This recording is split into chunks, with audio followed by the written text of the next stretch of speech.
আপনি আসলে কতখানি ভালোবাসেন আপনার জীবনকে?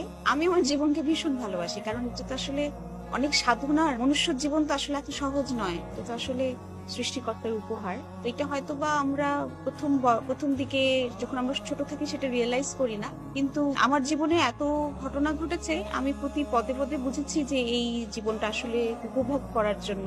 এতে আসলে অনেক দুঃখ কষ্ট আসবে, কিন্তু সেগুলো আসলে ওই ঢেউয়ের মতো আসবে আর যাবে, আবার সূর্য হাসবে। বাট নিজের ভেতরের সাথে, নিজের সত্তার সাথে, নিজের বোধের সাথে কানেকশনটা যদি চেষ্টা করা যায়, তাহলে আমার মনে হয় যে ওই যে ভেতরের শিশুটাকে বাঁচিয়ে রাখলে আমার মনে হয় সবকিছুই প্রেমময় মনে হয়। আমি যেটা মনে হয় যে প্রতিদিন প্রতি মুহূর্তে আশপাশকে ভালো রেখে অন্যের ক্ষতি না করে যদি ভালো থাকা যায়, সেটাই আমার কাছে খুব সহজ সরল। আমি অনেক বড় জটিল করে ভাবতে চাই না। জটিলতা যদিও আমাদের মস্তিষ্কে বারবার দানা বাঁধে, কারণ আশপাশ সেটা আমাদেরকে তৈরি করে যে আমাদেরকে আলাদা হতে শেখায়। কিন্তু আসলে দিন শেষে আমরা সকলেই এক, ওই একভাবেই মাতৃগর্ভ থেকে পৃথিবীতে এসেছি, আবার চলে যাব মাটির নিচে, অথবা ফুলের ছাই হব, অথবা কখন মানে কারো ভাষায় হয়তো বা আকাশের তারা হব। যদিও এটা শেখার বিষয়, চর্চার বিষয়, জানি না হয়তো বা কোনো এক সময় সেটা আয়ত্ত করে ফেলবো। অনেক বড় বড় মানুষের মতো হবার চেষ্টা আমার নেই। আমার শুধু একটা খুবই সহজ সরল, হাসতে খেলতে আশপাশকে ভালো রেখে জীবনটা কাটিয়ে দেওয়াটাই